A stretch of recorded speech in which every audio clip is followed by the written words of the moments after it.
Hey, what's up, everyone? It's TJ. Real quick, before Peter and I get started, if you would do me a huge solid and hit that subscribe button, we are climbing and climbing and climbing, and we want you to be a true friend of the podcast and help us boost our content to other wrestling fans so that we can all get together and talk about how not fake wrestling is. All right, thanks.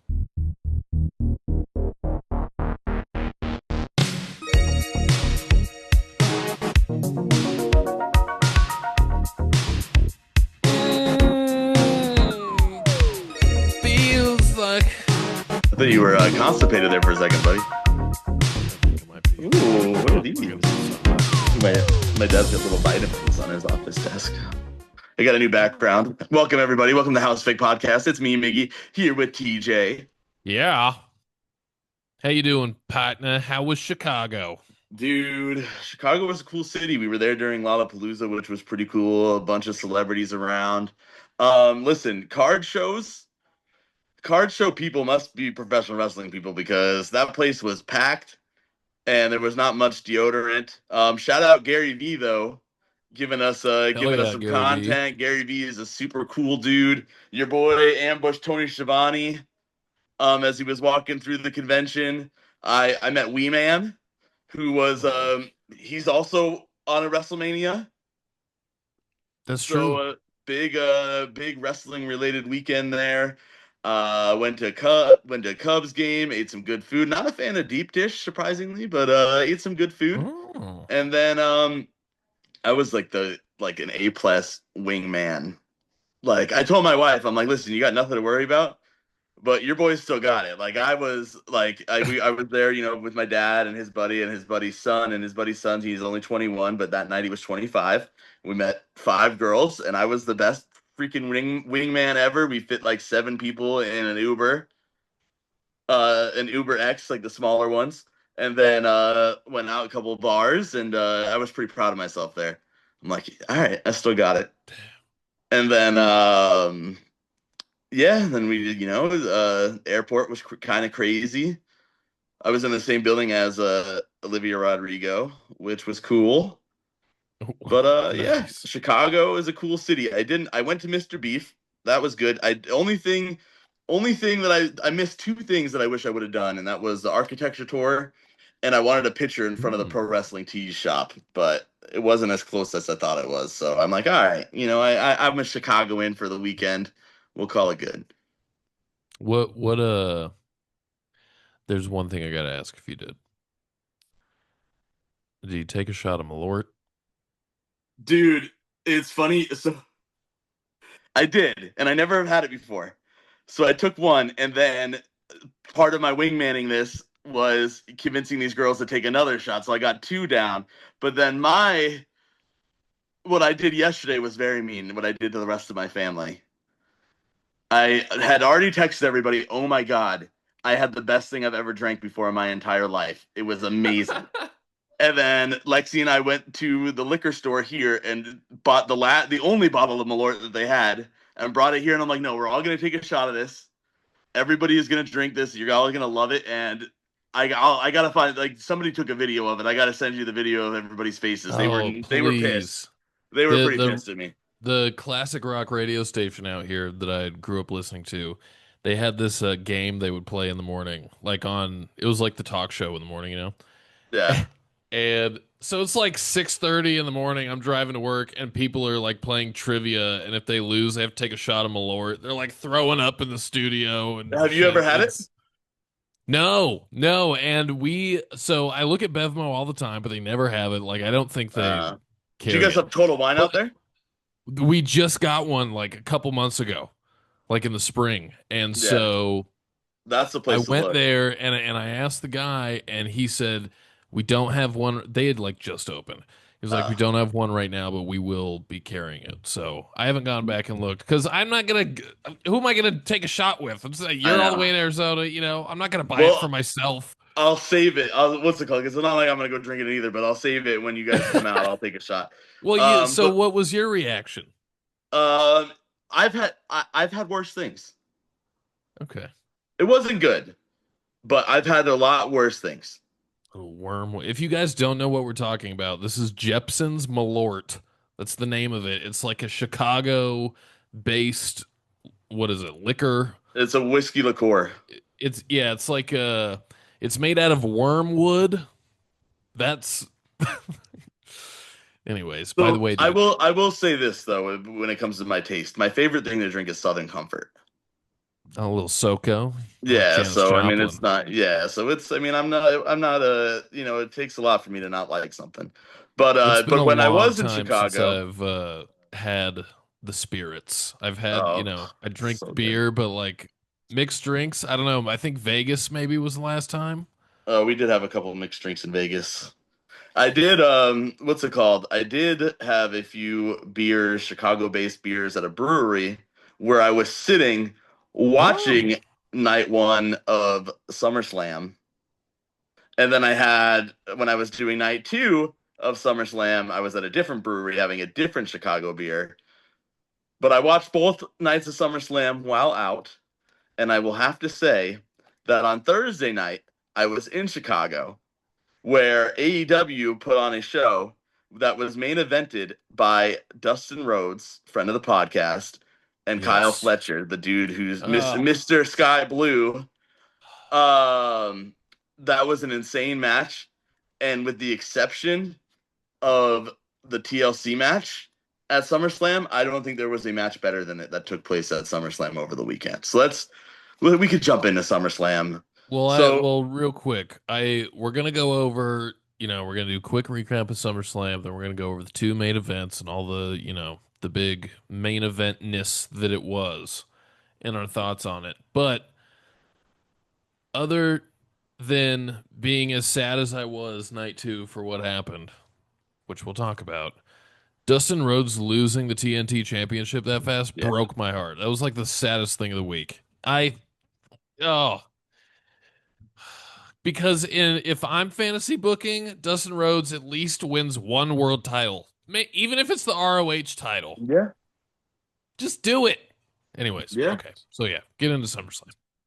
Um, yeah. So did I think it was a bad show? No, but I do think match wise, the Dustin and match wise of the week, Dustin and Kyle Fletcher blew me away. But night one, you had your highs. You had some highs outside of the main event. You had um actually did we even have any highs? The Dude, women's it's the Rhea Ripley, Io Sky and Naomi match was predictable, but match wise it was okay. I was thinking this. I didn't Oh, that was plan night on two. saying. Even that was night two. That wasn't even night one. Night one opened with the Jey Uso and Roman Reigns, who they beat Braun Breaker and the Shula Braun Fala, Strowman. The the Vision. Vision. They beat the Vision. I like that Paul Heyman called him the Shula Fala. That was cool. But yeah, they beat them. But the fact, like, we know that they're not done, especially Yeah, after tonight's episode of Monday Night Raw. We know that they're not done. You I had will say about night one. I think that was Jade Cargill's best match. yeah, it was, and it wasn't even that good of a match. Then you had what else took place on night one? It's so forgettable. I don't fucking. Who gives a shit? Yeah. Oh, the what's it called? The stupid tag team of Alexa Bliss and Charlotte Flair being thrown together. I'm actually, we didn't like it at first. I don't know You if that was night obviously one or don't night like two it. either, but I hated it. I'm not mad at this tag team. I kind of like it. And maybe it's just because I've never seen Charlotte Flair like have fun. It's always been about like being the best in competition, which is fine. But this is just a new dynamic to one of my favorite wrestlers, and so I'm kind of interested in it. I'm waiting for something to happen to where Charlotte turns on her and it's just back to, business as usual. But I'm still gonna wait forever for Alexa Bliss to join the Wyatt Six. But then you had I didn't dislike Dominic Mysterio and AJ Styles. I didn't think no, that and was bad. I That was a loved cool tribute. I loved the Latino Heat thing they had going Yeah. on. And dude, Dominic's so good. And what was I saying when we were talking about this match before? I was like, I want Dominic to act. Wrong guy, but I brought up Eddie Guerrero in this match, and I said that Dominic needed to like.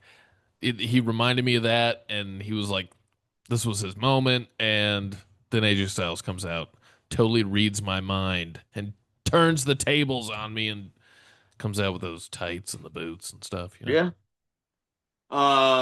Randy and Drew and Jelly Roll did amazing. I'll give him that. And Logan Paul, as much as I hate it, is one of the best wrestlers right now. No, and Drives me nuts. There once was a lady from Nantucket whose casual refrain was always, "Ah, fuck it." wow. Well, I mean, I'm just throwing everything together. I forget which night's on each thing. Yeah, I know we had. We were talking about Logan Paul. That's what it was. Oh, okay. So I don't know how long that tag team match was, the Logan Paul Jelly Roll one, but it felt like it was like a Triple H match where it was like Yeah. 45 minutes and half of it was, you know. So it could have been a little bit shorter, but Jelly Roll told I was waiting for him to get an RKO because when he was basically telling Randy in the beginning of the match, tagging himself in as soon as the bell rings, and then telling Randy, no, like I'm not gonna give you the tag when it's appropriate. I gotta go against Drew here. Like, nice set of balls on you, Jelly Roll. But Yeah. You if I lost. was Randy Orton, I'd be like, fuck you. um, the Bird Lady and Becky was pretty good. Other than the major Yeah. botch that was not addressed, but That's one of those things, dude, where like I mentioned it in the my reaction video that I posted yesterday yeah, and today. There's got to be blood in a match like that, or I it's you already got the drumstick sponsor outside of the ring. You already got the Slim Jim tables. It's like everything feels like a prop, anyways. And then when they, yeah. so I liked the zip tie thing was cool. But it's just when you bring out the toolbox and stuff, and you get hit with the wrench, and there's no blood or anything. Just, but new theme for Becky that was pretty sick. I don't like it. No, And then you had what's it called? The Fatus and Hakus, the major family travesty and the bloodline and whatever in that cage match. That was whatever. I mean, we knew Jacob Fatu was doing the flip. We knew we what's it called? I didn't think Solo was gonna walk out the winner, but I was disappointed when Roman and Jay didn't come out.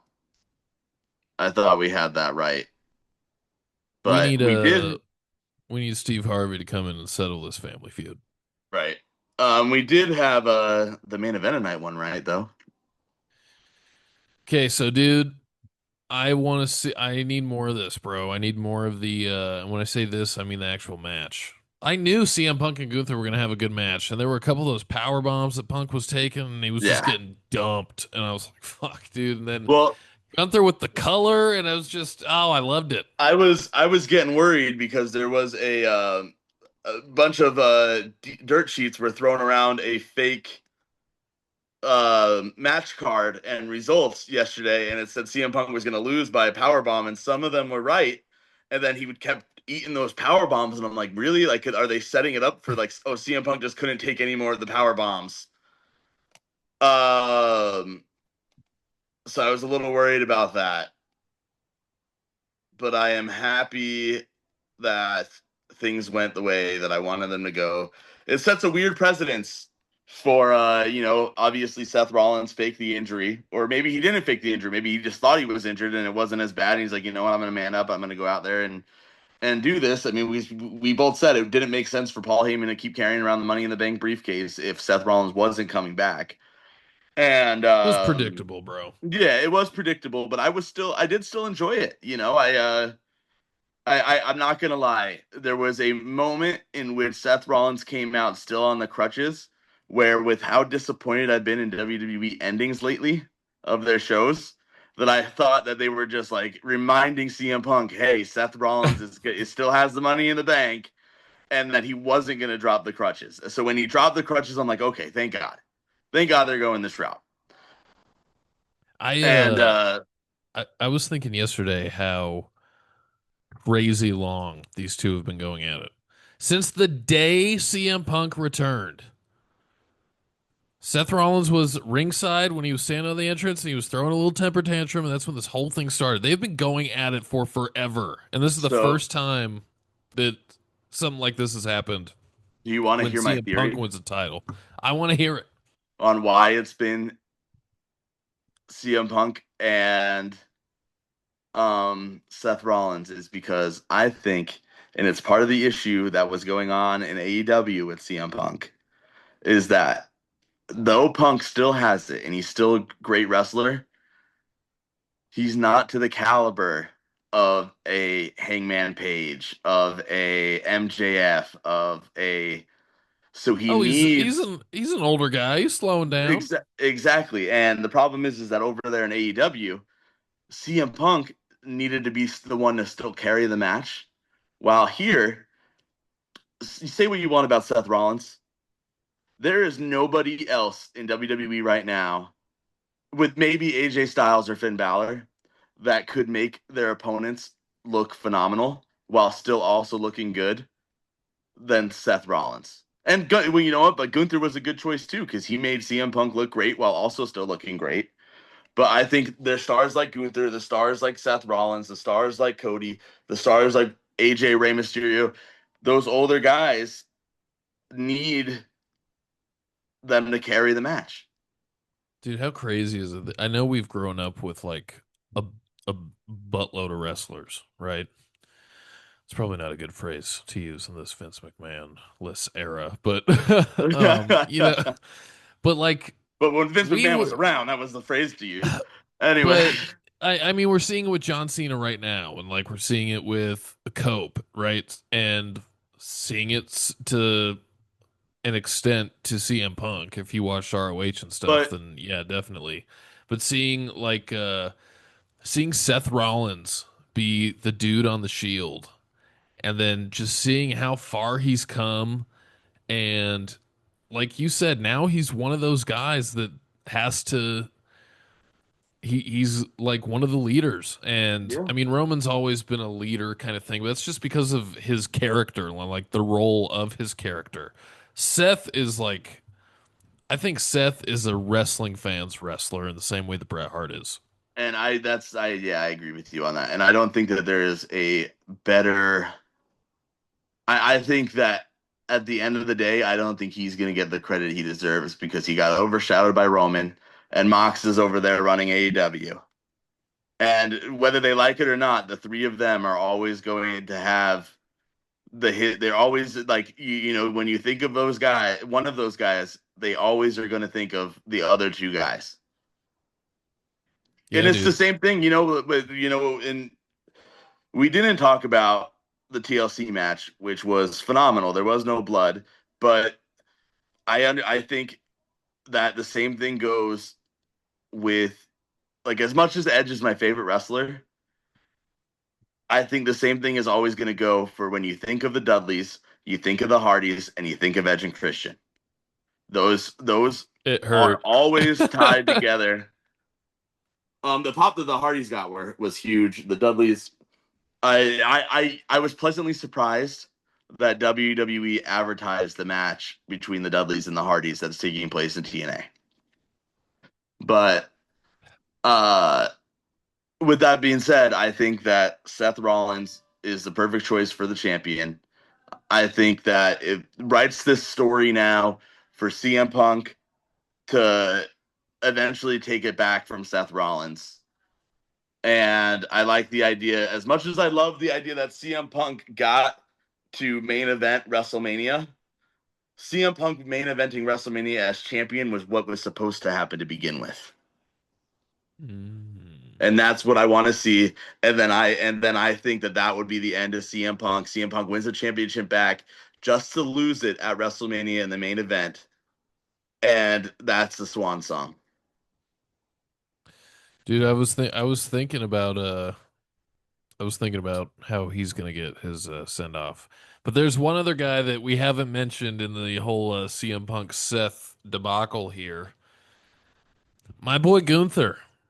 That dude is a beast, regardless of how great CM Punk and Seth Rollins are. And I know maybe it's not his time, obviously, because he just lost the title. But uh, I don't know. I don't know where this. I read I something that think he might be like shoot hurt for a couple weeks or something like that. I yeah, don't that's know. what I think. And then they use him to lose the rematch, and then Gunther is gonna get the AEW treatment and only be around every once I get like a crazy stupid storyline or disappear for a while, like go in the rotation and come back.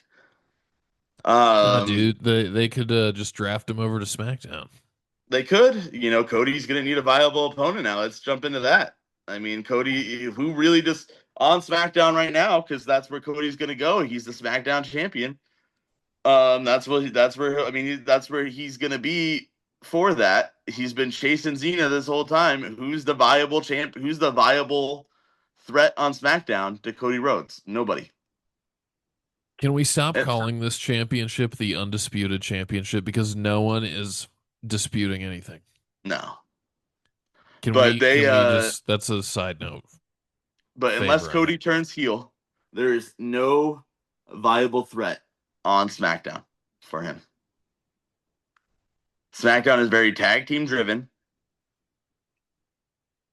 and then you have Cody Rhodes. Fucking mics fell out. What the hell is going on? We can still hear you. No, but I'm gonna sound like a goofy Oh, you're goober. back now. I'm back. I'm back. And better than ever. Well, Can we just jump into the meat of this? We've been eating the peas and the carrots and the potatoes. We've been having a beer, but the butter is melted all over, the steak or whatever it is we're eating, and it's starting to get cold. I have honestly, buddy, I've been thinking about this. Uh, I've been thinking about this, and I don't really have much to say about it. I mean, I am I did I think The Rock was going to come out, right? Listen to the last episode. I thought the Cody was going to turn heel. The Rock was going to come out. I was not expecting what we got on Friday Night SmackDown with Cena being like, listen, this didn't work. I was a pawn in somebody else's storyline that they said this would work. And I thought, okay, I'll just go with it. And it sucked. Nobody cared. It fizzled out. Let me be the John Cena I want to be, which I loved that. I loved the promo. I loved everything about that. What I was not expecting, was I listen, I've said this here before. I love the fact that yes, we're getting Cena and Cody, but I also love the fact that we're going through Cena's um, greatest hits, and him and Yeah. Brock Lesnar is, that's huge. Um, take all the politics, take all the court cases out of it. This is crazy for Brock Lesnar to be back and for them to just straight up say, well, they've been planning for Michael Cole on Raw tonight said, yeah, Triple H and Adam Pearce called Brock Lesnar months ago and said, listen, it's time for you to come back. And they just were trying to figure out for the right time when to bring him in. It's like, okay, why did we need to know that? Um, but Well, is Adam Pierce actually a GM who's making calls, or is that just a character? Because that I could think be part of the work. no, he's a big producer too. But um, I I'm excited to see it. I hate to say it, but I am Say excited to it. see I am excited to see them run it back one more time because I think that, the crazy thing about this being the last time we're gonna see John Cena is that this is the last time we're gonna see John Cena fight Randy Orton. The last time we're gonna see John Cena fight CM Punk, fight Brock Lesnar, fight Alberto Del Rio. We're just bringing all these canceled people back. Alberto Del Rio's. I'm telling you, Alberto Del Rio isn't like Del Rio. I don't know. I think that's the daytime or something like that. Del Sol, I think is never mind. That's the son. But Alberto Del Rio, he's on the rise. He's coming back. So we're just running through all of his greatest hits. We're not going to get him an edge, but that'd be the last one I think we're missing. I He's just only got don't. what, like five more matches or something? Yeah, yeah, and there's a gap between Survivor Series and the December match, so I don't know how they're going to do that. He's going to have to work some extra dates, but I just don't think. I just don't think. I don't know. Like you bring but I mean, there's a difference between Cena and Punk. There's a difference between Cena and Orton because are you gonna bring somebody like Brock Lesnar back and have him lose right away? Even Lesnar beat Cody when he came back in. So unless you're gonna run it back twice, and then you have them shake hands at the end, like they did. Um, but I mean, the match that I want is Lesnar and Braun Breaker, and that makes more sense to me, or God, that that makes match more would be sense to so me great. than Lesnar and Cena. But I understand why Lesnar and Cena is going to happen. But if this doesn't lead to a confrontation between Braun Breaker and Brock Lesnar, it's a wasted opportunity. But I'm excited, man. That's really all I have to say about it. I think that this is going to be it's going to be good. I mean, shades of 2012. When Cena got mauled. Yeah. I'll say this. So I'm not the politics of it to me like aren't like, I trust look, I'm not a lawyer. I don't know anything about anything. I just know about what's been made public about everything. Um I trust that this billion-dollar corporation is going to have like their Superman's one of his last, guys. I mean I trust that they know something is that makes I Brock think it's Lesnar not be I portrayed think in if it this way was that he is. You know what I mean? clear that it was, I don't know. Yeah, Yeah, I if don't it was know. I don't clear know. that if there was clear like criminality and all that kind of shit, then I don't think they would even be messing around with it. But that's not even what's crossing my mind. Like in the video that I posted yesterday, I just can't. And I've heard the explanations of, well, they were low on ticket sales, and um, the Rock knows what he's doing, and like, dude, I can't get over it, and it's like ruining my time as a wrestling fan because I'm sitting here waiting for this grand finale of everything, for everything to make sense, and it's almost like there's no heat on anybody for me to like cheer against because all I am is just I'm bummed out with where the story's going, and Yeah, I I get it. I hate saying it, but it's true. And what the worst part of it is to me is it's usually like scheduling conflict, blah blah blah blah blah. If you can't fly the Rock on his or your private jet to be somewhere to say something in a microphone for 10 minutes and then leave, like can you just do that for me? Yeah. Anyways, but Cena's greatest hits, dude. I'm not mad at it. Lesnar. If Lesnar didn't show up when everything was said and done, it would feel like he was missing the same way that it's gonna feel like Edge is missing. It is But gonna feel like Edge is missing. so besides, how do you think Cena? We got a couple minutes here. We've talked about both main events and broke down SummerSlam. How do you predict the rest of Cena's year going?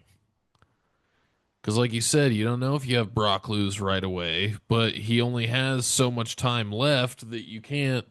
I mean, I guess you could, but like Cena and against Brock for the rest of the farewell tour. I think we get Cena and Brock twice. I think we get Brock dominating John Cena the first time around, and then at Survivor Series, you get Cena.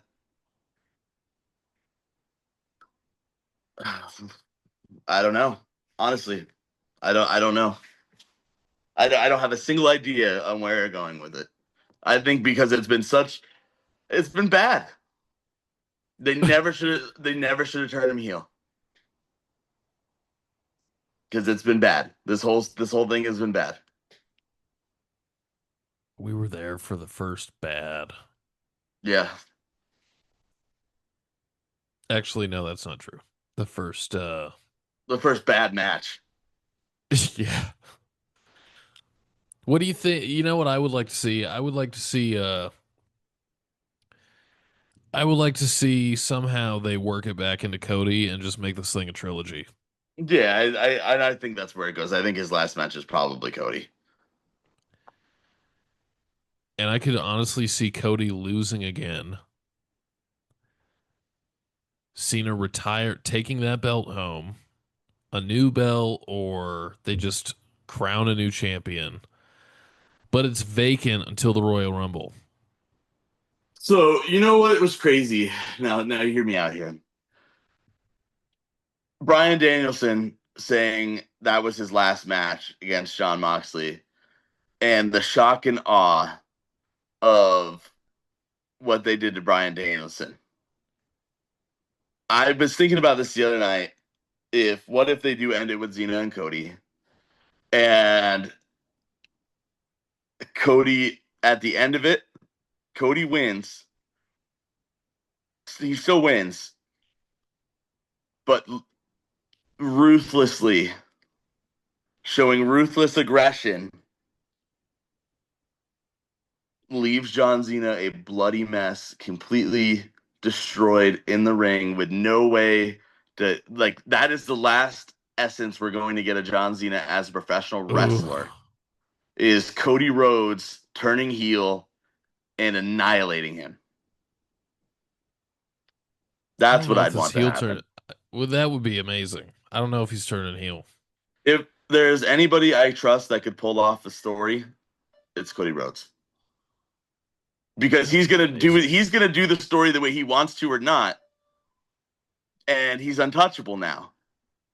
Because it's not like AEW wouldn't pay him just as much money to go back over there if he really did piss WWE off. And you know what? Look at what he did with Roman. He said, I'm not going to be the main event at WrestleMania and win where I should have won. I'm just going to go into business for myself and then make it happen. And that's what Cody. That's why we are where we are with Cody Rhodes, is because he literally went into business for himself, made himself the star that he is, to come back to WWE and be the face of the company. It's true. So that's my final thought. I don't know. We'll see what happens. One more final thought for me, because we're talking about the way Cena ends it. I would love to see it as last match. You know how WrestleManias or things like that, they have legends sitting ringside for stuff? Yeah. All of his opponents. Dude, you get JBL.